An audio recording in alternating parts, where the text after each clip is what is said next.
it's me, Erin. Thanks for joining us on the More Love podcast. Do not tell Rebecca, but this podcast is about empathy. She likes people to think she's dead inside, but the truth is she's a big-time feeler who has truly helped me uncover that empathy is my superpower. Oh, here she comes. Hey, bestie. Hi, love. What are you doing? Oh, just getting ready to host a podcast. A podcast? About what? Life. Our life as best friends, who are more like sisters. Ah, yay! I love us, and I can't wait to share our stories with the world. Especially the ones that involve us pushing each other, right? To be our most authentic selves. Oh, man. Okay. Did you pick a card yet? No. God, I had to do all your errands. What my happened? God. I went to the Goodwills this morning to drop off my stuff because we cleaned out the garage yesterday. Oh. And these people come out, the one over in Henrietta, Yeah. without a cart. Yeah. Why? Oh. 3 people. Don't say hello, nothing. Just Oh. stand there. And then so I'm like, do I just hand these things to you? Yeah. And they're just standing there. And then all of a sudden she goes in my bag and takes out my bubbles and shoves them in my trunk. I go, was that an indication you don't take bubbles? She goes, no, and walks away. Wait, what happened? I'm so confused. When you go to the Goodwill. What do you mean? Bubbles? Like you were donating bubbles? Yeah, like bubble solution. You don't have any kids on the street that might, No, No, I don't talk to those fucking weirdos. No. It's weirdos don't live on my street. No. But she couldn't have said to me, hey, we don't take bubbles for whatever reason. Yeah. She like went through my stuff. You didn't like that. No. Yeah, it's too assertive. It You was wanted her to have a conversation antisocial, with you like about you, it. Oh. something's wrong with you. Okay. In fact, you're in the wrong business working for the Goodwill. Okay. You should okay. be very kind and sweet and come out with your cart. Okay. Yep. Yeah. And if you don't have a cart, then what? I'm not bringing that shit in. Okay. Yeah. Right. That's your job. What else? What 3 else you people got? came out of there. What else you got? I'm Say pissed. more. I know No, you are. That was What not else? okay. I'm What not else going you there got? again. I'm going to the other Goodwill. Yeah. He comes right out. Every single one. And the Gates one comes out in a full hazmat suit. Okay. With 2 carts. That makes sense. Yeah. Okay. No, Henrietta? Okay. That You ain't didn't it. like that. No. You didn't like that. I did not. Henrietta? It was the one Oh, over by it wasn't Victor. I'm not driving a Victor. Because you're already here. Oh, I didn't think about that. Well, I was going to say, But I was in that's Henrietta. because they know you personally. Because at the At the Victor, Gates? at the Victor Goodwill, number one, Yeah. Scott did a whole I know. full-on series with us. They Then also know me from the self-help number 2, video. they know that you randomly walked up to the front door and left your pots and pans there. And I was did. like, you don't just leave those at the front door. 'Cause I didn't know there was a donation drop-off. center on the side. And that's also the place that when I got out of the car, they were know. like, are you listening to a self-help video or audio? Yeah. I said, no, I'm just talking to my best friend. Oh, I know. Well, sounds I know. like she I know. needs some help. They're gonna roll out the goddamn red carpet at that one. I should have gone there. They probably take my bubbles just out of sympathy. That's and right. Then they throw them in the it fucking out. garbage. That's absolutely what they do. Not and the then, Henrietta. and then I thought I did donate some sand toys that are at least 15 years old. Okay. And I thought to myself, I didn't wash these.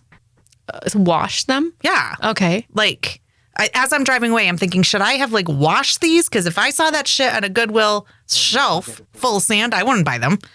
Well, why? Because they have sand they're on used. them?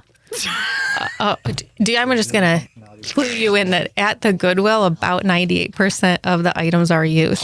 I love that you just snorted. I love that you just snorted. I know, but it feels different. It does when it's sand. I don't know that why. if it's I had that pants thought. that someone had all over their crotch. Do you remember when I found the bag I really liked and then I opened the zipper and there was a dirty thong? Yeah. I was like, this is somebody's I found dirty overnight. tissues in puff vests before. This is not okay. It's not okay. But so I think your sand's okay on your sand toys. You know? You know what else? What? I posted I finally decided it's time to part with my baby stroller.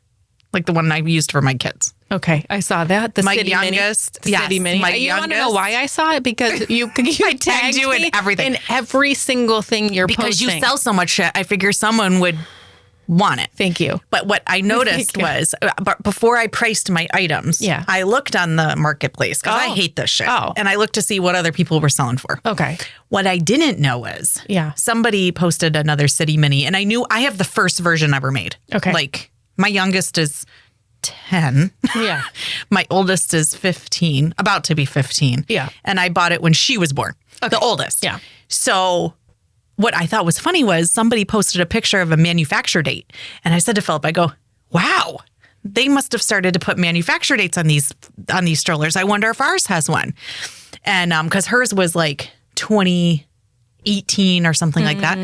I Because they're found only mine. good for a certain period of time. I don't think so. I think it was just because they have different versions. Just when it was like manufactured. Yeah, like cars, like it's Okay. the GT and the Okay. 2100 and the whatever. Okay. Mine's the orig. Oh, okay. I'm You got like, the I got the OG. I go, I wonder if, and mine's in great condition. I mean, this thing is, you can't destroy it. Yeah. So I finally found, they have it on there. Guess when mine was made? 1984. No, it's not that old. It was made on July 4th, 2010. Wow. I There's know. something about It's July like 4th goddamn in your vintage. life that is really weird. I know. It's so true. It's vintage. Did you up the price? Stroller. I should have. Did you write that? No, I didn't. Vintage I city did not money. because I figured somebody would try to get me to pay less. Right. Anyway, Right. it's very reasonable. Did you see this that I'm sporting today? What is that? A burn? Yeah. Oh. So you can also see here. Oh yeah. Okay. Yeah. Okay, got a little Did you color. do a little sun But do you tanning? really like this part right here? Yeah, I it's don't just know if it's you just can a all V. see that. It's You were in a just V-neck? One pendulum. It's just one hanging pendulum right here. Right here in my chest. Yeah. It's pointing right down to the cleave. I tried to put some makeup on it. I tried to put some like green Green color corrector. color corrector Oh, my on it God. because it's my whole arms and this. You know what would have worked? is hot. Just a bronzer. Yeah, It's a bronzer all over. You know what else would have worked? Go in the spray tan booth. Self tan. Yeah. Yeah, I didn't have time for that this morning, so I did use got it my in the car. green makeup remover, or whatever you call it. I got it in the car. You should have told me. Okay. I would have wiped it down with a mitt. Oh, yeah, that's exactly what I need. 20-minute. That's what I need. Escalades. Yeah, yeah. Do you remember the time you got a spray tan and you're supposed to wash it off 24 hours after, and it was legit 6 days? And I never you're like, washed it. Look how tan I am. Yeah. I said, how long's that spray tan been on? You're like 6 days. Oh yeah. You gotta let that shit marinate. You gotta let it marinate. I don't think that's good. Marinate right in. I gotta get it right in those pores. I'm too white, man. It don't come out. I go in the shower, it washes right off. Yeah, It's not. I don't soak it in. that's right. I picked the cards today. Yeah. You ready for some hippie voo here? I'm not because I'm Wait not till feeling it. You didn't feel any of it. So what Nothing. you did was you passed the cards over to me. I know. And then I said, I got this today. And I picked 3 and I put 1 back because it wasn't it. Oh. And here's what we're left with. Okay, do it. This one is called stability. Is that for me? I don't think so. I don't think so. It is this guy here, this merman who's opening a holder of fish. What do you call this little net thing that has a bunch of fish in it, and all the fish are flying out? This holder of fish. Sack. Yeah, the fish sack? It's the nut Fish sack. fillet. It's the holder of fish. It's not the nuts. A merman holds open a fishing net. Oh, there we go. Full of thrashing fish. Rather than rip the net apart to free them immediately, he holds his position, which takes strength. He controls the creature's release into the ocean, understanding their need for freedom while protecting himself so he is not overpowered or harmed by them. Now, what kind of merman is he? Is he top part of the body man and bottom fish, or Yes. the other way around? Yes. Okay, good. Top man, bottom fish. Wait a minute. Were you implying that the top of him would be the fish head and the bottom would be human legs? What the fuck? It's you. This card shows patience in the face of conflict. You standing your ground rather than being overwhelmed. What opposes you is lower than you are. This may be your own fear, guilt, or other emotions that shake your confidence, or a person who is acting in an unreasonable way by projecting these emotions on you. Having compassion while keeping your personal boundaries strong and refusing to be taken advantage of shows the strength of your character. An additional meaning of this card is literally physical strength, a return to vitality. That is Awesome. Scott against the Zoom this morning. Yeah. Oh, and by the way, Yeah, you did it. By you the did way- it, Scott. That's right. everybody who has this software, nobody can get it to work. It's down across the board. Oh, so it was a today thing? But you And did you it. overcame and it? You overpowered the Zoom problem. I used my backup. I used a backup plan. Oh, that's You why are you go to a Rockbox, true- folks. You That's are a why you go to true Rockbox. tech man. But I That's didn't right. want to. Yeah. That's why you go to Rock Make fun. Oh Make my fun. God. Speaking of. This is our OG for Scott. Speaking of. Make fun and I then just enjoy your love him conversation with so your much. guest who we can talk to today. Listen to me, Scott. I joined an above ground pool group Oh, no way. in Facebook, and No the way. shit they post makes yours. Oh, God. I'm an amateur compared to those people. This one person put goddamn radiator in the pool. Oh, no. I've seen them. Yeah. I was like, I called Aaron. I go, I'm going to put together a montage of pool things. I'm dying. Oh, yeah. Anyway, Okay, here's my second. The Queen of Swords for resilience. okay. See this? Yep, sure do. The Queen is highly intelligent and driven. She commands respect, holds her ground, and puts her interests first. She is charming, but does not suffer fools. She can see the truth in any situation in a flash. This card often comes up in a reading to show strong women, business leaders, independent females, and single parents. If she comes up as the You card in a reading, it's time to show your strength of character.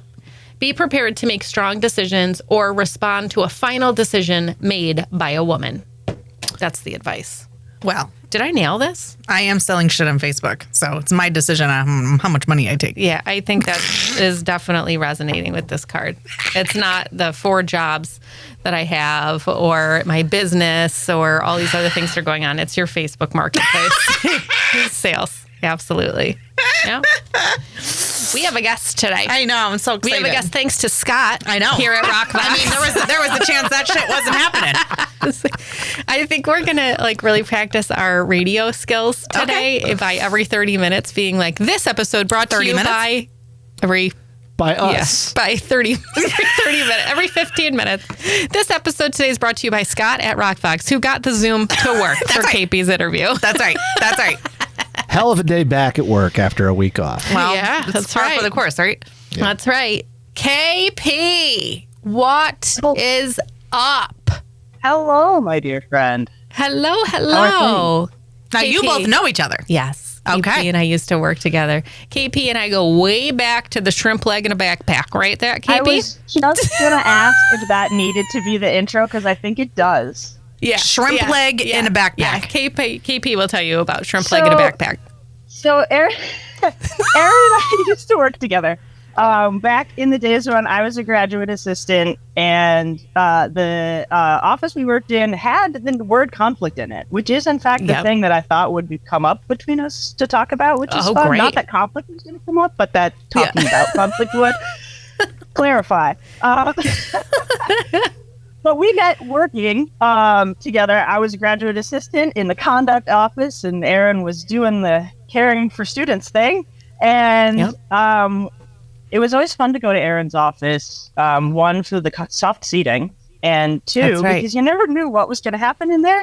And That's right.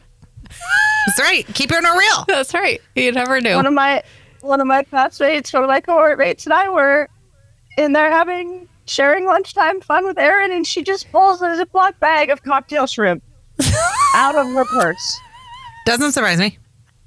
and just opens it up and pulls out the cocktail sauce, and it's just Little snack. This is a little snack. If it was around 2 o'clock, she'd probably pull out a Peppy. a peppy and some fries. Yeah. That's right. And here I am, not realizing that I'm neurodivergent, and I don't think anything's weird about that at all. I think I like shrimp. I like shrimp cocktail sauce. I won't eat shrimp without cocktail sauce. And the best way to transport that was a Ziploc bag. So as I'm pulling that out of my fossil bag, right? And The one I still have. Yeah, the one that I passed on to you. excellent. And KP and their cohort mate are sitting there looking at me and being like, "Is that shrimp?" And I'm like, "Yeah." It's probably not even that nice. It's fine. Confused. Like, wait, this is like, who's eating a cocktail shrimp? And then was it Ben or was it you? It was Ben. Finds a cocktail little shrimp leg, like the little, like the last part of the tail in his bag. Stop it. somehow we still don't know how it happened. You probably flicked it. He's taken like a binder out of his bag and out this shrimp tail. Oh. Just the shrimp tail. It was the eaten shrimp. Mm-hmm. We didn't know where it came from. And the spirits put it in there. It's just a reminder. We died. Knowing him, he probably pulled some sort of like sleight of hand where he just pulled it off the table. And was, like pulling the lock on it. For sure. Later, for sure. Believe it or whatever. But I choose to believe what we experienced together. Yeah. Yeah, I do too. I mean, we pulled that shrimp tail right out. Yep. That's how. That was basically how we met. I think it's great. Bonded forever. Yep. Erin showing up at a meeting later in the day, just like pulling a shrimp tail out of her bag before she's like grabs her notebook or whatever, and everyone's like, she's got her color-coded pens and everything, and like a straight shrimp tail. That's right. That's right. You might need a little snack later. I love when people know about my color-coded pens. It's very important. I feel so seen. Mm-hmm. I feel so seen when people are like, your felt tip color-coded pens. I know. And depending on the day, it's purple or it's teal or it's blue. You only use one at a time because you're neurodivergent. I have them all out, and I do, if it's an action item, it's in a certain color. If it's a comment from someone, it's in a certain color. If it's I do all my Word documents like that, too. My boss is always like, we know who took the notes today. Yeah, no, it's very important. Yeah. No, we don't do that. And I say we, meaning KP and I, because in KP's bio, they're like, I'm an Aaron. I'm going to just be real honest with you here. I'm an Aaron. But you're married to a Rebecca? I am. And what's fun about this highlighter thing is that you are both representing each half of my brain. Okay. Okay. Yeah. Join the club. Yeah. Because I love that. everything about what I need in terms of control and in terms of like the thing being correct, I need to use Aaron? color, and it's yellow. Yeah. Oh, okay. Yeah. I use yellow highlighters, period. Okay. But I love a felt tip pen, and I will go with, it's either a blue or there's a color that will be the base color for writing, but highlighting yellow. But I have learned in school to remember anything in law school, which is remembering a lot of things, that I need to use different colors, like Rebecca's method. So I have to ruin my own piece by so therefore I am superior once again. No, that's not at all. That's not at all what was said there. No, that is not at all. That's what I heard. I heard KP say. I heard KP say, if I could have it my way, I would write in blue pen and highlight in yellow all day. I mean, you can. Yeah, but because it becomes hard for me to have to organize and remember what I need to do, I need to take out the pink and the orange and occasionally give it a swipe. That's what I heard. Yeah, I didn't hear. I didn't hear the preference. simple version is I just want to do go what Rebecca does, and you'll win in life. Right with the highlighter. Like I didn't hear. Nobody said we're going right with the highlighter. No one said right with the highlighter. Can't see a damn thing. You are incredible. Okay. So what I love about this, KP, is you're an avid listener of the More Love podcast. Thank you for that. Bet. Yes, we very much appreciate that. Wait, do you have a favorite episode? Oh, I thought she was going to say a favorite host. I'm like, this is awkward here. This is really awkward. Do you have a favorite episode or something that resonated? Off the top of your head. Sorry, should have prefaced. So, yeah, a few things. Oh, gosh.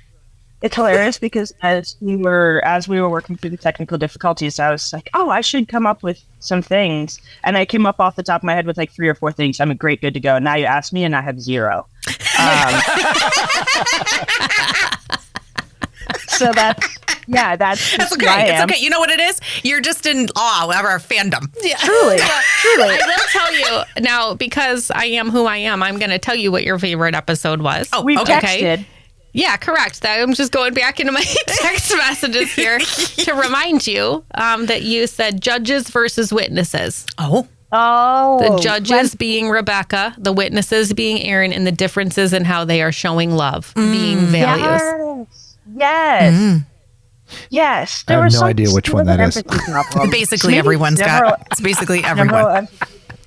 So the target conversation really resonated for me, actually.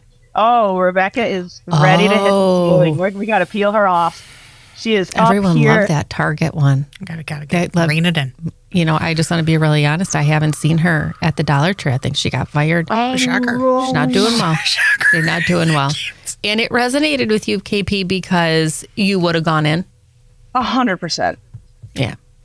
Thank you. 100%. So I haven't had a couple experiences this year that have gone very unpleasantly.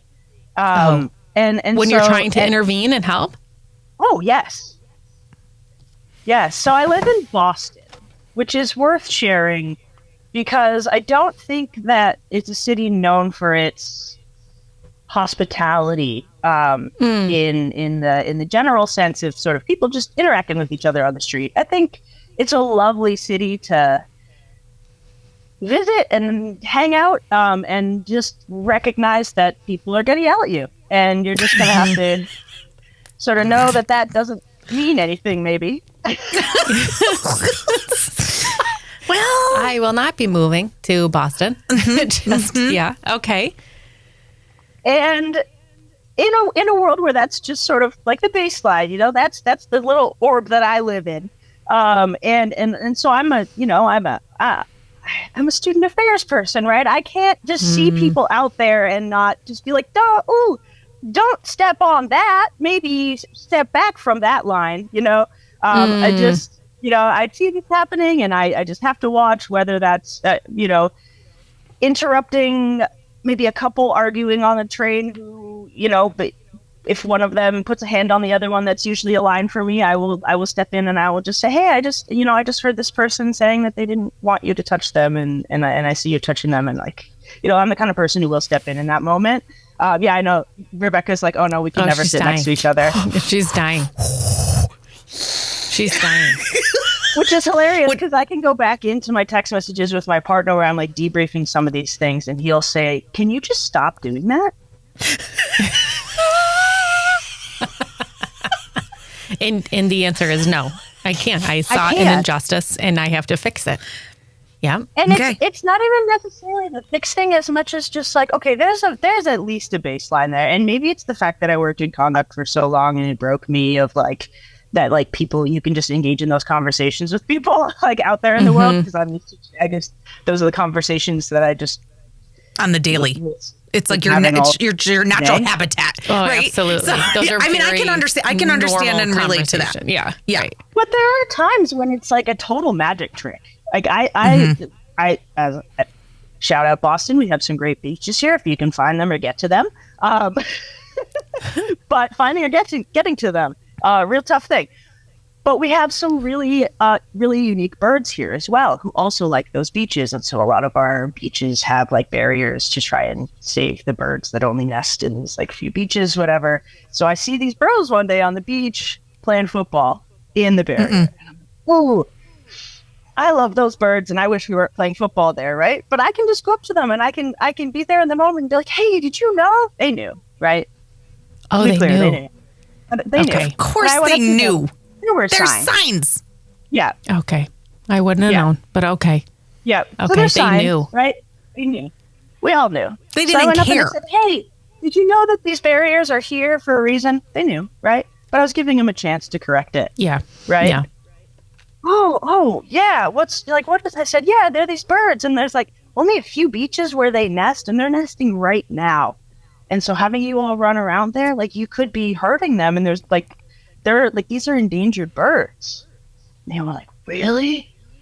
Wow. I said, yeah, that's actually like why I'm here on the beach is actually to see the birds.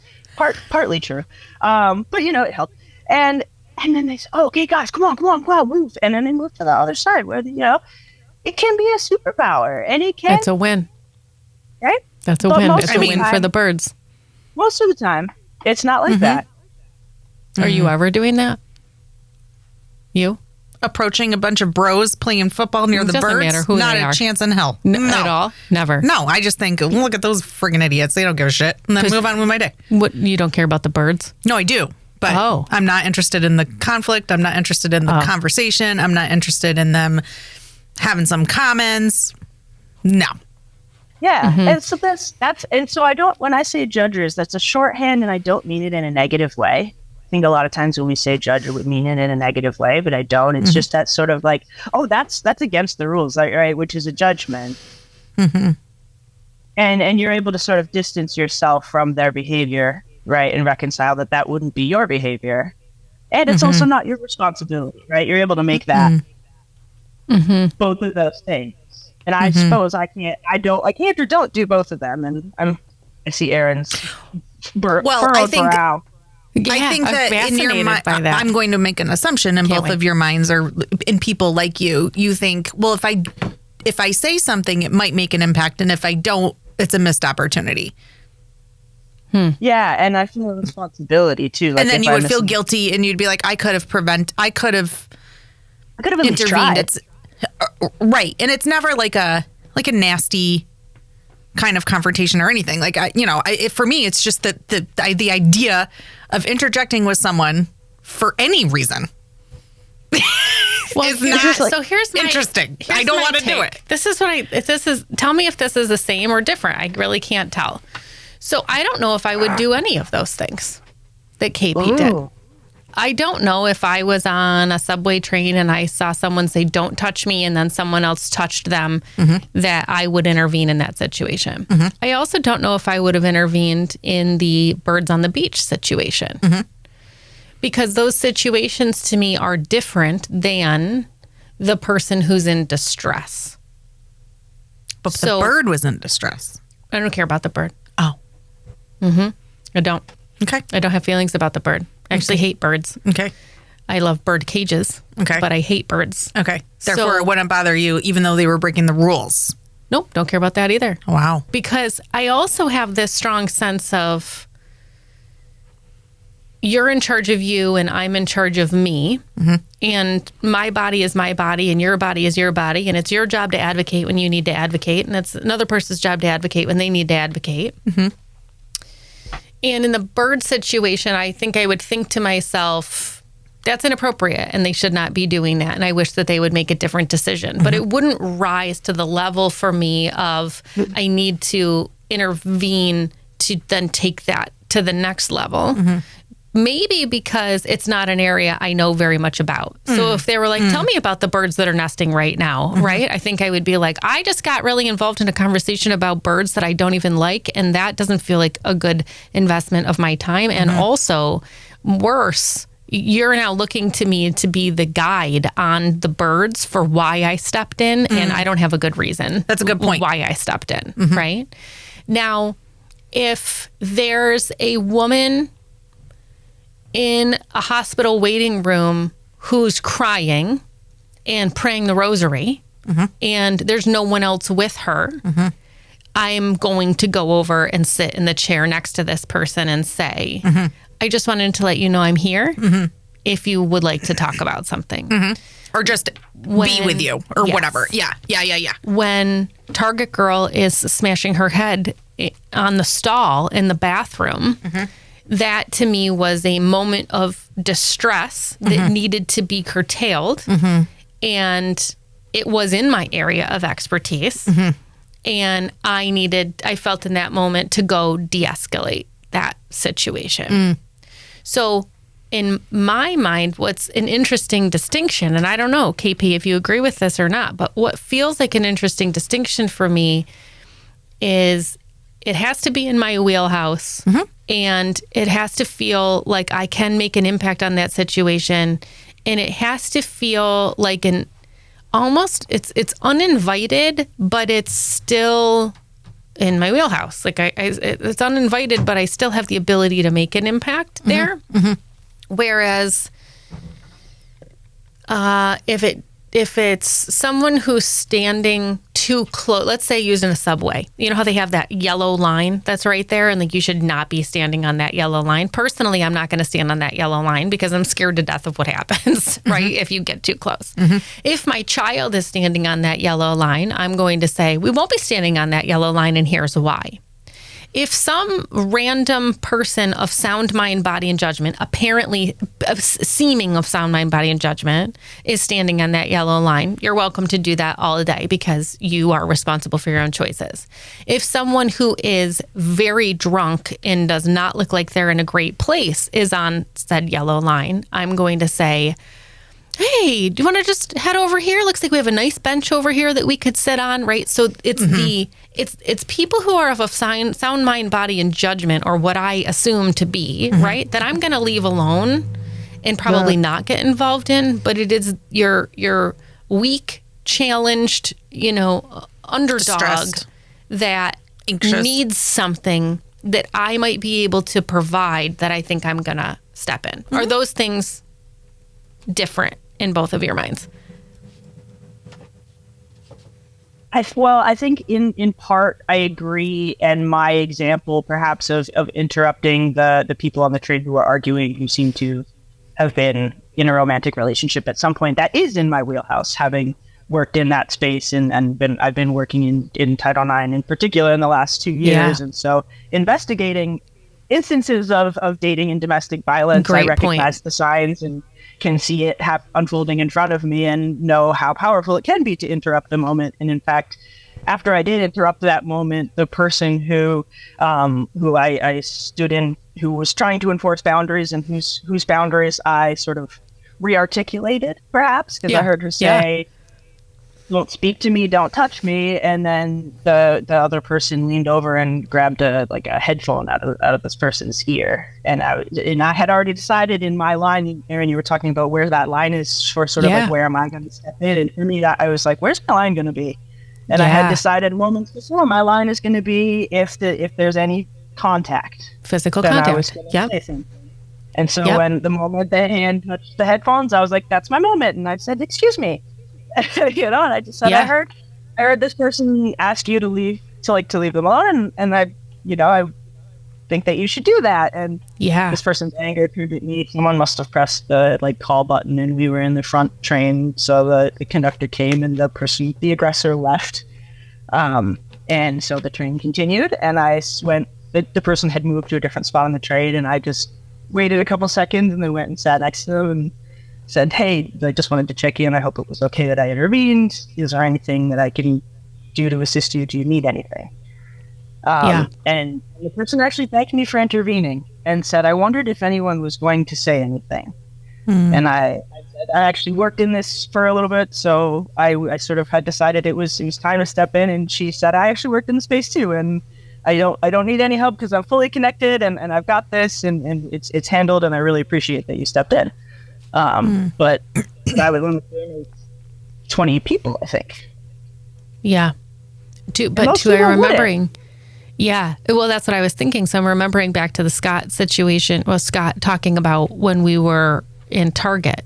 And one of the things that came up in that conversation is, aren't you afraid that this person's going to shank you? Aren't you afraid that this person's going to take out a gun? Aren't you afraid, right?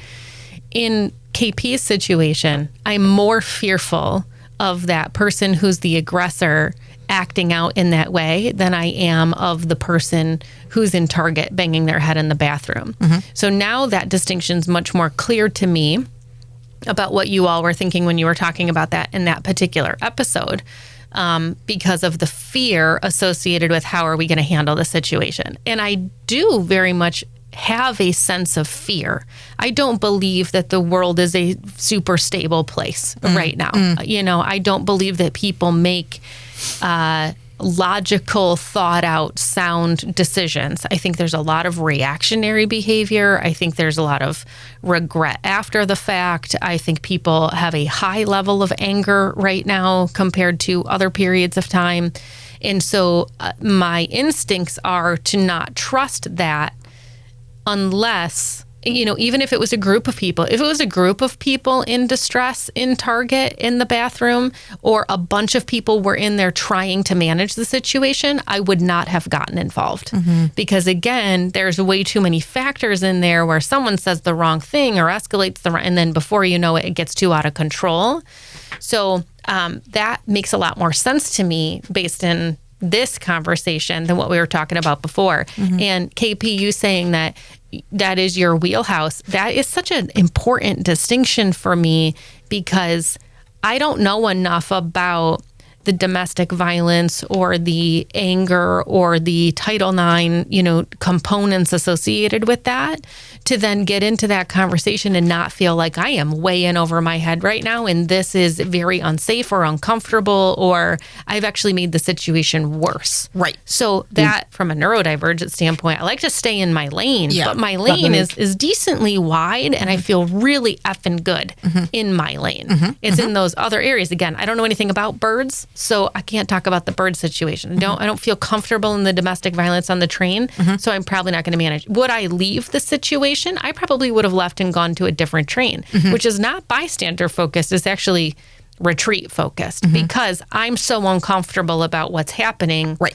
I want that person to be in a better place, but I want someone who knows more than I do in that situation to handle that. Agreed. Those things feel different. But where's the line for you? But so knowing that there's a button you can press to call for help, I imagine you're both the kind of people who are going to press the button before you remove yourself. Oh, absolutely. Yeah, I would do that. Yeah, I would do that and hand it over to quote unquote trained people. Yeah, and I think that's a great response. To be clear, I think that's a great response. Yeah, I wouldn't head in the sand, walk away. Not my problem. See you later, because I would feel bad not doing something unless if no one else was doing anything else. I wouldn't necessarily be the first person, but I would assess my surroundings. Where's my line? Yeah. It depends. It depends on a lot of things. Strangers, there's a much thicker line. Okay. Meaning we're not going there. Correct. Okay. Yeah. People that I know on any line, like acquaintance, just somebody that I'm aware of, whatever. I can't think of any specific examples, but sometimes even just a basic conflict, maybe on a team, like on our soccer team, right? Trying to approach it from a sign or from a outsider. How do bird's eye view, like don't get down in the nitty gritty, regardless of what quote side I'm on, or if I feel somebody's right or wrong. I still take the approach specifically if it's in writing. I'm very, very clear about what I put in writing or don't put in writing. And then when I have verbal conversations with people, I very much approach it from a bird's eye point of view and did you think about it from this perspective? Or I empathize with their feelings and then maybe try to give a different point of view. But then at the same time, I still remain kind of on the outside. Like I'm not taking it on as a crusade. I'm not going to be the ringleader. I'm not going to be... Even if it was my kid, I don't think I would be a ringleader. I'm non-confrontational when it comes to that. So let me ask you this. Maybe that's the point. I'm non-confrontational. Someone has decided they're going to plan a joint birthday party for Sawyer and one other kid on the team. And you are watching this situation unfold, and it is, let's say, subpar at best. At best. Okay. Like we're talking, foldable tables with no tablecloths, mismatched chairs that we got out of the garbage, and we got. I really got to set the stage for you here. Buckets of shit. Yeah, like we're just like sitting randomly McDonald's, like the 40-piece chicken nuggets is what we're bringing. I love how, Okay. I love how targeted this typo is. This is just targeted. She knows me so well. She's forcing me to say some shit. I already know what she's feeling. I'm feeling it over here. It's incredible. It's incredible. Okay. Okay. And this person is there a reason you specifically said it's a joint birthday party for my child versus a team party? an end of the year team party. Yes, because I'm trying to there's two figure out different where the line distinctions. is. Okay. I'm trying to, because I could say a birthday party for your kid. I could also say a joint team party. I could also say a front row dad's event, right? Like someone else comes in and, you know, this person's going to be the person doing these events and they have all of these great ideas, right? You know where I'm going here, which is I'm trying to figure out where the line is. So KP has this specialty, this specialization in conflict management, in Title IX, and right, my area just happens to be mental health focused. None of those things resonate with you whatsoever. You actually are highly uncomfortable and have been for a very long time since we were resident directors, where you were like, something's happening in my building and you need to come take care of it because you don't want anything to do with it. I was in the field dealing with it. I even had on a work trip with students, some kid come to my hotel room saying he was going to commit suicide. Who do I call? Aaron. That's right. And Aaron, you put you on speaker. You immediately said, oh my God, that sounds so difficult. Hang on a minute. Do-do-do-do-do-do. Called me. Yes. I'm on speakerphone. With someone you don't know. And this kid I've never met before at a whole different institution. Right. I call Aaron, not my boss. No. Not your boss, not your boss's boss. Not the head of the division. No way. Not the counseling center. I call Aaron. I'm going to call Aaron. Yeah, she told me exactly what to do. Who works at a whole different institution. That's right. Right? Hilarious. Okay, that's fine. Maybe you should have checked the liability insurance on that before we did that, but it's fine. Anyway, kid's fine. It's really doing a great job now. Actually, We're doing a great job. Anyway. So where's the line? I have to figure this out. Those are not your areas, but you know what your area is? Yeah. Event planning. Yeah. Right? Or so just you see details in general. Creating these experiences for people, making sure that and then bringing your kid into that mix where, again, we got the fold-out tables with the chairs from the garbage and the 40 chicken nuggets. So how do I approach that? No, my question is that, you know, so are you stepping in at that point? Because you're in these cases where KP's on the train, you're like, hey, boom, hit the button to say we got a problem here and I'm going to a different train. In Target, you're walking past. Are you doing that in the my kid's birthday with 40 chicken nuggets situation? You just letting that roll? Letting that roll on out? Look at her face. Look at her. No. Okay. But I'm approaching...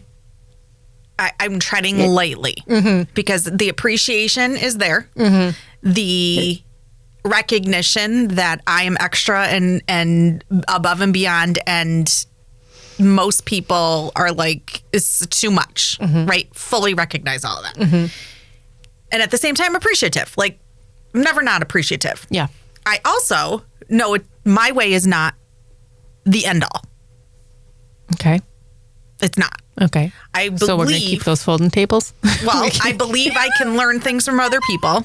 Okay. I can listen, I can digest, and then I can think about a way to be like, yes, and. Okay, yeah, right. There's a yes, and. Yeah. Okay? I also am very... Out of 100 times, how many of those times do you think we take people's ideas just at complete face value? Never. There is an answer. Okay, you said never. I was going to say 3. Do I take their? I was going to say 3. Their ideas at face value. Face value. We're taking it as absolutely not. Absolutely not. So I was going to say 3, and it was because someone's like, I think we should have black tablecloths, and you were like, I was between black and white, and I can see black in this setting because we're using gold. Next, that would be like an example. Well, it would depend. I would be like, yeah, that's really great. Tell me more, and then I would say, would you consider?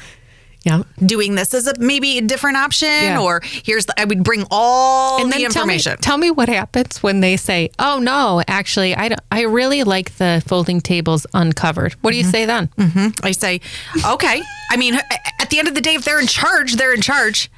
Am I okay with it? No. Listen to me. You are not ever allowing a bare fold table at your kid's birthday party. Okay, I bring the shit in my bag. I bring the shit in my bag, and I'm fully prepared with a bag of shit in my car.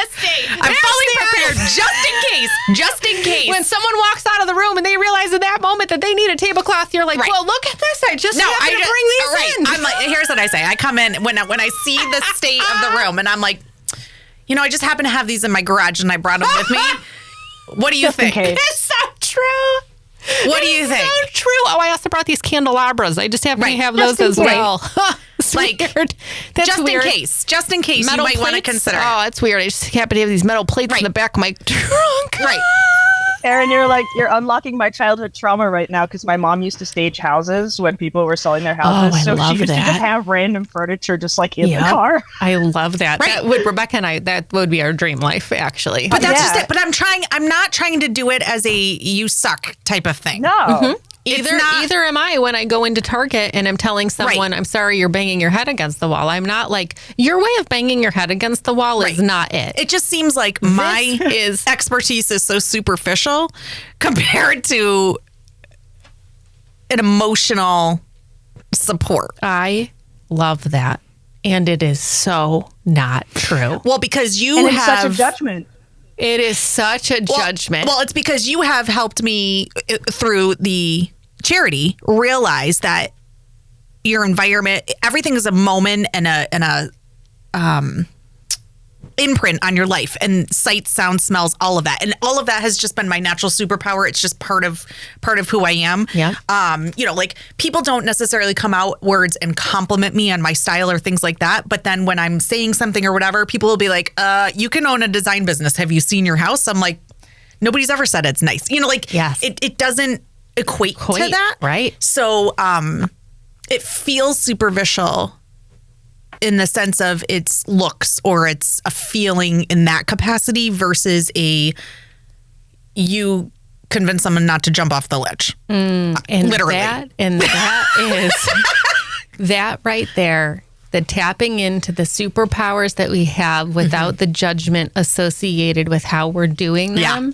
Yeah. And the fact that we both have these superpowers and one doesn't have to be identified as superficial compared to the other is what this entire podcast is about. So right? you also made me think of something else because I remember, how when you're like in higher ed or sometimes in jobs or whatever, people are like, oh, if you could have one superpower, what would it be? And everybody's like, oh, be invisible, whatever. My standard answer since I was 12 has been, I want to make things beautiful. It's so weird. And I never felt bad about that. Yeah. Yet I knew it had to be deeper than just make it look pretty. Yep. Yeah. Oh, but it is, right? So Yeah. I used the example of your kid's I love chicken nugget that. birthday party as it's such a key example because I know in that moment you're activated in exactly the same way that KP's activated on the train and that I'm activated at Target. And the response that you're having is exactly the same. It's this, looks like this might be going off course a little bit. And how can I be a superhero helper in this moment in a way that does not diminish this person's worth, but still makes them feel helped and supported? Yes. That is exactly the same. Yeah. Because this mom comes in and she's like, I got these, beautiful folding tables, and they got paint on them. They got paint on them. Yeah. Right? And in your mind, this is why I say we are same soul, two bodies, two very different approaches. Because in that moment, I know you are thinking to yourself, oh God, this is 100% the best she could possibly do. And I love that for her. And it needs to be different. It needs to be different than what it is. And you will, in the same way KP on the train, in the same way that I in Target, go into this situation not saying, what is this? Right. What are you serious? You might think right I would now? do that based on how I respond. That's right. I but would you never. Don't. Here is what you will say. Oh my gosh, tell me a little bit about the experience here. So what are we creating for Sawyer and kid number 2, right? How many people do you think that we're going to have here? Right. What's the overall essence of what we would like to create, right? So, I have a couple ideas. I just done this a couple times. Right. So there you go, diminishing, right? I'm like, hey, I'm thinking to myself, I got 18 years in the mental health. I'm like, I'm a good listener, right? KP is like, saved many people from terrible situations. Right. Exactly. But we diminish, right? In a way of connecting. And I just have a couple of ideas. We could go, and you're going to go with the dollar store. Tablecloths, right? And you're going to say we can get these dollar store tablecloths if that's really the way we want to go, or. And this is a skill that you have as well. I also saw the other day that they had these really cheap whatever, linen tablecloths that you can buy in bulk that are only $2.25 a piece instead of $1.25 a piece. Or my superpower is we use that shit and return it back to Amazon. Yeah, fair. That's what we really do. That's actually In fact, don't worry about this. I got it. You don't owe me a cent. That's right. You don't owe me a cent. That's right. At all. Right. And before one of these days, this podcast is going to get so popular that you're not going to be able to share that superpower anymore. I know. Yeah. I better keep my mouth shut. Amazon's coming for you. Amazon's coming for me. Coming for you. I know. We'll sponsor you as long as you don't. Stop returning. Amazon $1,000 sponsorship. We talk about you a lot. They're going to start giving me one of those storefronts that, when they send you shit and you take pictures and then you just send the shit back. Hopefully that's going to be my new career. My new career. But you know what? It's so funny you are using this as an example because that is what happened, actually. I got a text from a mom that I love more than anything. And she's like, let's do a birthday party for our kids because they're a day apart. And she goes, I'm going to bring a cookie cake. I go, great, I'll bring drinks. And we left it as that. But my version of drinks. Oh, yeah. And when you say drinks, we're not talking those little hugs. We're not talking my version of drinks was I bought everybody a rainbow curly straw that was reusable. Yeah. I then created name tags with both the kids' names on them and strung them on with soccer ribbon. Yep. And then I got a special jug and I made mermaid punch. I thought it was unicorn punch. No, it was mermaid punch. Yep. And I bought cotton candy and everybody got a personalized cup with a glob of cotton candy in it. And then they poured their mermaid punch over it. Yep. Now that's my version of a drink. Exactly. Exactly. Yeah. Exactly.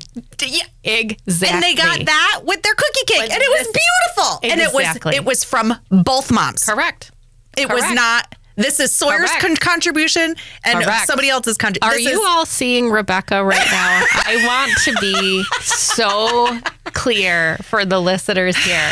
She is this. This is such a beautiful moment. She's this hard knock, go F yourself, knock down, I hate people, person. And at the end of the day, when we say same soul, different bodies, this is what I am talking about. It's creating the experience. It's enacting a superpower. And so I think the message here is that just because you're not in a mental health field, just because you're not saving people's lives from domestic violence, just because you're not a firefighter, does not mean that you are not a true meaning maker and doing the same thing that KP and I are doing, that everyone's like, oh my gosh, that's so great. I can't believe you would do that in so many other ways of your life. And if we can tap into that and if we can acknowledge that you're doing the same exact thing, but you've just put the qualifier on it that it doesn't matter. Do you know who it matters to?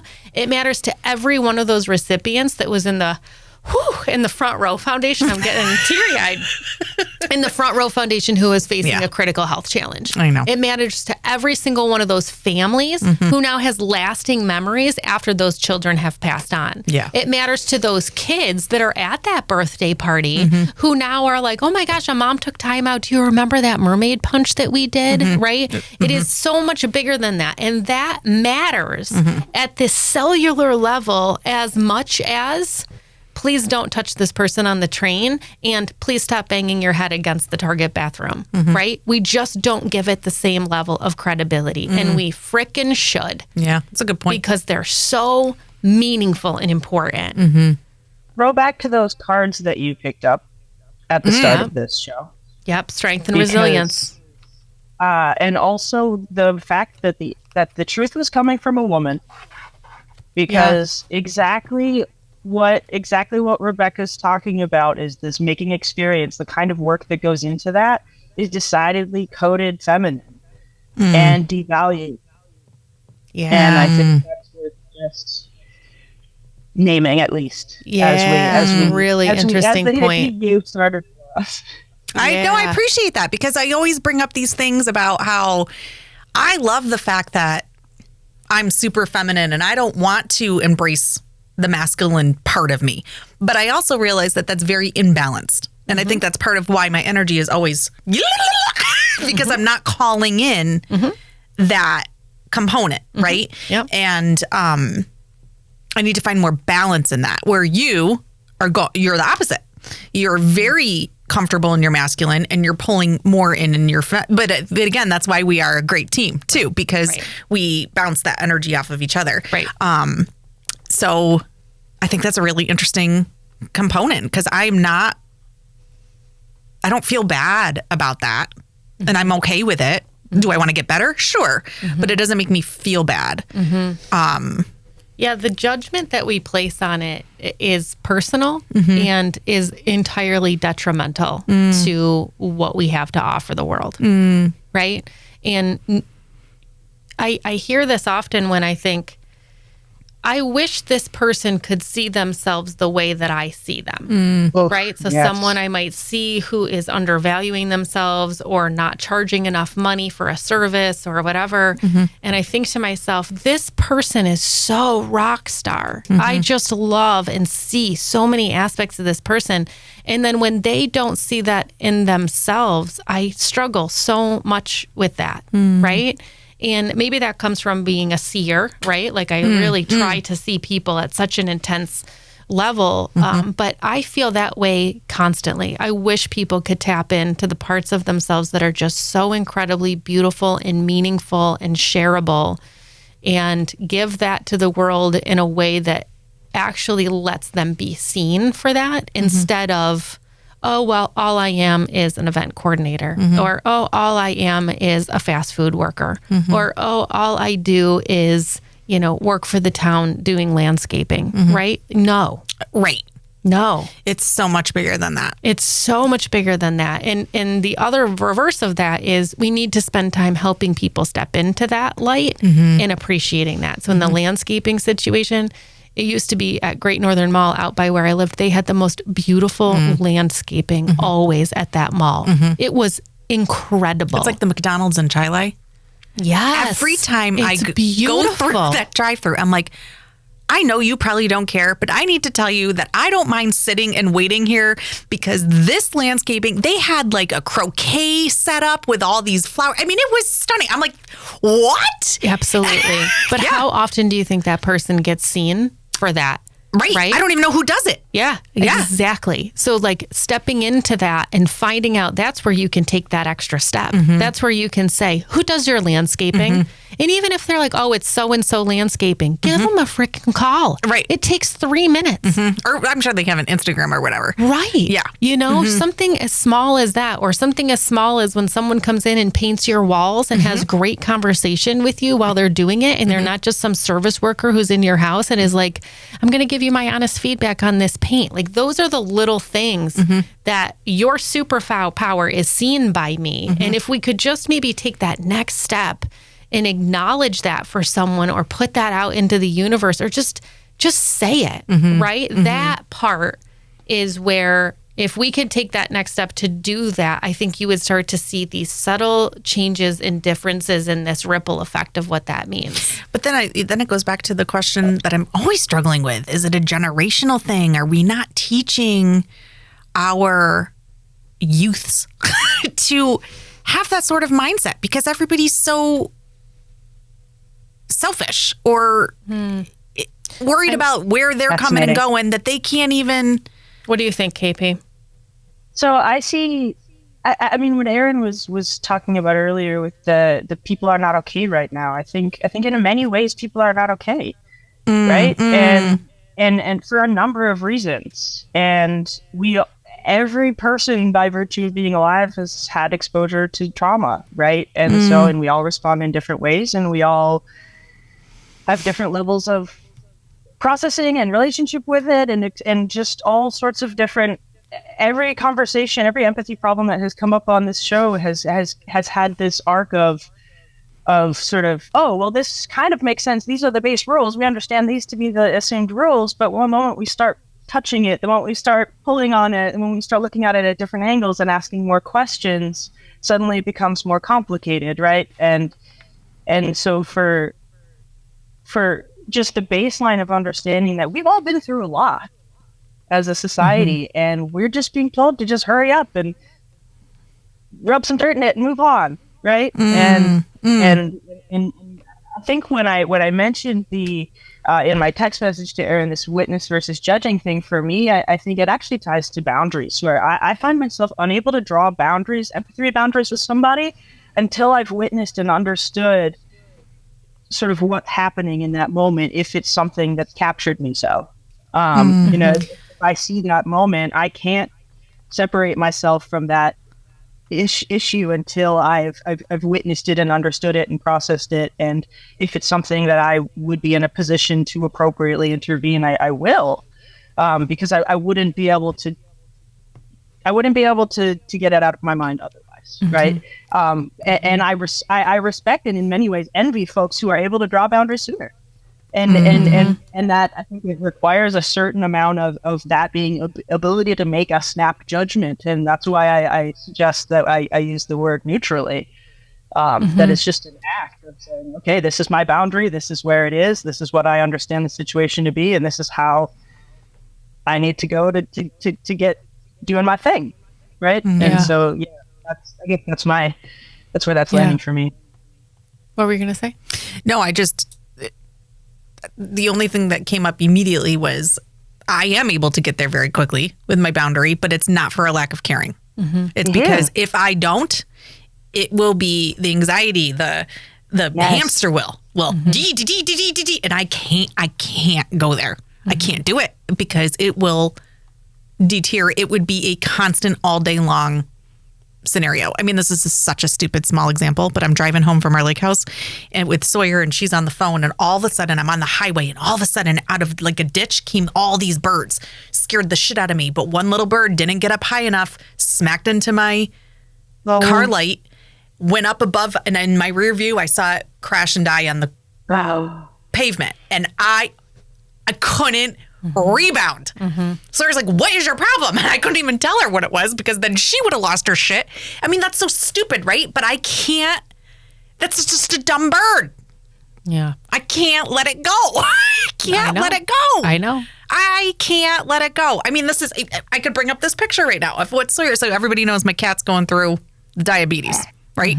And he's going to be fine. But my sweet daughter at the lake house sends me, I couldn't go because I had to stay home with the cat.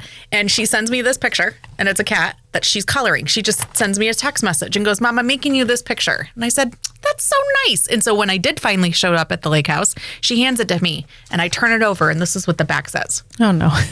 Mom, I love you so much. You can look at this picture when you want to see the cats and know that they will always love you and they will always be in your heart. What? So she's already anticipating me having a freaking meltdown and not being able to function if anything happens to this cat because I chose to stay home and give it a pill every day versus go on the family vacation. Right? Yeah. I can't. I know. When she handed it out to me, I couldn't even acknowledge it. I'm like, I can't do it. Because then if she's going to have feelings, I'm like, you need to call Erin. You need to call her and talk to her about this, because I can't process this with you. And I can't. But isn't it interesting? So what you're saying is you're establishing that boundary really early because it's too you're much. going to go too far down the rabbit. Because I'm not good at emotional intelligence or managing. And it seems managing also it. like Sawyer has figured that out and realized that maybe a picture and a note would be better than telling you that. Right. Yeah. Stop it. So true. Moving on. We love it. Stop it. She shut it right now. Well, what you had said about, culture and is this just where we are right now reminded me that I'm reading this book right now that was recommended to me. It's called The Creative Act, A Way of Being. And it's really a very, very good book. A Creative Act, A Way of Being by Rick Rubin. And the essence of this book is that the universe requires us to create constantly. And we create when we push behind us all of the expectations of what we should be doing and instead focus on just getting in touch with the normal tune of the universe. And one of the chapters is called Awareness. And to your point about why are we so different right now? KP, you're talking about, the world is really not okay right now. Is this a cultural thing? Are we not teaching kids, what's going on? when it got to the chapter on awareness and the idea that we are need to tune in to the everyday stimuli that's around us and to feel it, and then to have some thoughts on that stimuli, that is what allows people to create. That is what I feel we're missing. So he says, you don't have to go to a cabin in the woods. You don't have to go to a rainforest. Maybe you want cumulative think. So you go to a place like New York City, and that's where you pull in, all this information. Maybe you are someone who sits in a room with earbuds and it's soundproof, and like that's where you go to get your inspiration. But what we're not doing is taking the time to just be with the flowers at the McDonald's in Gates, right? And to take a moment and sit in your car and be present with it. One of his quotes, and I'm going to get this wrong, was, the longer you sit with the flower, the more it shows you its beauty. So you can look at this flower, and then if you get closer to the flower, and then if you allow the flower to you look at it from a different angle, or then maybe it starts to sprinkle or whatever happens, you're learning so much more from the stimuli that you're taking from this one tiny thing, right? And everything's more complex than you realize. Yes. Yeah. But now imagine that that's everything. Right. That's everything that's around you, right? And so this interesting idea of creation, when we're talking about how do we then get in touch with people so that they can notice these things more, or they can, say more or speak up when these things happen. It first comes from this level of needing to be aware. And that means needing to put our phones down, needing to, when you wake up in the morning, take 3 deep breaths, and without even moving any part of your body, recognize how the sun is coming in, recognize your body temperature, recognize, all of those different things. And the idea is that art in every form, this is entrepreneurship, this is music, this is everything, starts from awareness. And if we don't give ourselves a time to be aware of these things, we will not continue to create something that does not currently exist in the universe. And so I was thinking about this book that is really, really great when you were talking about, is it a societal thing, and what the heck why aren't we doing these things, right? So I highly recommend that book, and think everyone should read it. But my gut sense is we're not taking time to be aware. We're not sitting in the awareness. And why? You'll know this better than anyone. It's not freaking comfortable to be there. Not just that, but expectations. Like, if you're not busy, you're not worthy. If you're not, schedules all the things. If you're, you can't. I remember one of your biggest ahas, who knows when in the 20 years that you've been trying to figure your life out. One of your biggest ahas was, I accomplished more by sitting and thinking, or mindlessly doing activities that allowed me to create, which then was the snowball or the lead domino or whatever. And I said, that was one of the biggest takeaways I learned when I transferred out of higher education, was you need to build into your schedule uninterrupted think time. Yeah. And that was such a foreign concept to me. I'm like, why? Yeah. Absolutely. Why? But then again, when I went back and I reevaluated just my processes, because y'all know I'm crazy, right? Right. I actually did that a lot. It just wasn't termed like that. Yeah, right. Like, I would, because I'm an event planner. Scheduled, right? It kind of was, but like, I'm a researcher at heart. You know me. I'm the type of person, for the most part, minus coming to the podcast. Right. For the most part, if there's a meeting coming up or if there's something going on, I come with my bag of tricks, right? Yeah. Like, I don't want to be a non-contributor to a meeting.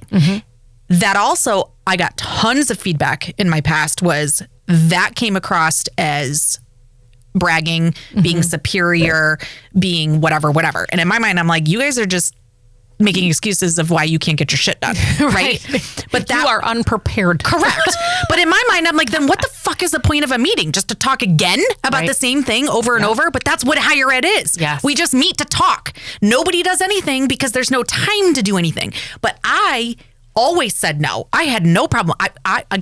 I was not a leader climber or a ladder climber in higher ed. So for me, it wasn't trying to get to the next level. For me, it was how can I make my event this year better than it was last year and get more students to want to come, right? Yeah. That's all I cared about. So in my mind, that was my job. Yeah. I had to research what are the cool things. Like, right. so well, you for were me, doing the work outside of the meeting, whereas everyone else who didn't do the work outside of the meeting Right. or have time is now doing the creative think process Correct. in the meeting. Correct. And I'm the same way. I'm like, I don't want to creatively think with you all. I'm not doing this. Isn't a group think This opportunity. is not a group. This is, I'm going to throw out some ideas, but none of you assholes came with anything. Right. So now you all So look you're like back here. You're way back at step one where you're like, or what? you think What's an I'm event? making a demand. Right. Right. I'm or, not oh making my it God, a why are demand. you so prepared? Well, because I actually prepared Because for I said the no to meeting. that committee because it has nothing to do with my trajectory and I don't give a fuck. And guess what? We don't get raises anyway, so who cares? Right. You know what I did instead? I looked up things. Like, Right. that's so normal for me, but I didn't call it that. Right. It was just part of my job. Right. But now when I Think think time. about it like that, I'm like, oh, you know, Think time. think time. But I will never forget that aha moment. And Huge. now it was very important to me that I am continuing to put that time in my schedule. Yeah. Because me actually thinking about my business makes my business so much better. oh, yeah. But I am constantly in the business and not thinking about the business. That's and a so problem. I completely agree with you. It's so necessary. Well, let me read. Want to read me to read this? KP, we loved meeting with you today. We first of all really love that you are an avid fan of Thank you. More Love. Yes. And we are so happy that you will listen to this episode and all the remaining episodes that we ever have ever. Because You know I will. I know. I love it. I love do the appreciate text that. messages. I love that you contribute. I love that you're like, I have a lot of thoughts on what just happened here. Like that is Listen, the I type of appreciate stuff it. that keeps us I'm going. a student. I have to never really introduce myself, but for folks who don't know who I am, I'm KP. I'm a law student. And I happen to attend an institution that has a concern center. So that's pretty cool. It feels like an Wow, opportunity that's right. to just You know, that's a high quality fully institution. circled. So you know That's that. right. That's right. I love that. I love that. And it's That's just great. been a delight. So thank you all for having me. Oh yeah, we're so. Well, so I happy. just want to say one thing when you said that KP will text you and say you have a lot of feelings or whatever. When I go back and re-listen to the episode, I'm like, oh, I got a lot of feelings about this. I want to say some more things. Like it's so funny. I really do feel like that. But I'll end us with our affirmation card, and for whatever reason, mine is a whole goddamn paragraph. I think that's the card that tells you about the affirmations. That's what it was picked. Do we read this? Why is that in there? Why is that in there? Read it. You gotta read it. Dear Dreamer. Why is it in the deck? Dear Dreamer, congratulations on being brave enough to reach for the stars. This is only the beginning of your journey, and we're excited to join you. As you pursue your dreams, sometimes your creativity will flow, and sometimes you won't know if you have what it takes. These cards will help you hold on to what you know to be true, despite what your inner critic says. Know who you are, know that you are capable, and most of all, know that your dreams are worth it. Why is this in the deck? Taking that out. Here's your affirmation card. It's what you do with these cards. It's our I little can't. introductory paragraph. Here we go. You know how you said your energy was off? I can't. That is perfect. That's the one that you picked. It is fucking par for the course. The one you It is. picked. You How many picked the times did I instruction shuffle that? card. And I I'm know. like, I'm just not feeling My it. This favorite is part it. is that when you saw it, you didn't think anything of it. You were just like, that's a long affirmation That's card. exactly what I thought. Well, It's just for this those is the new who one. need some instruction. Here's the real one. Here's the Okay. new one. I know that each step I take forward, each take I take toward one dream creates momentum for the next. I am moving forward. That is the 18,000th time we've gotten that one. Someone's trying to tell us something. That we're stuck? We're stuck in the mud? Take a frickin' step. Stop standing still.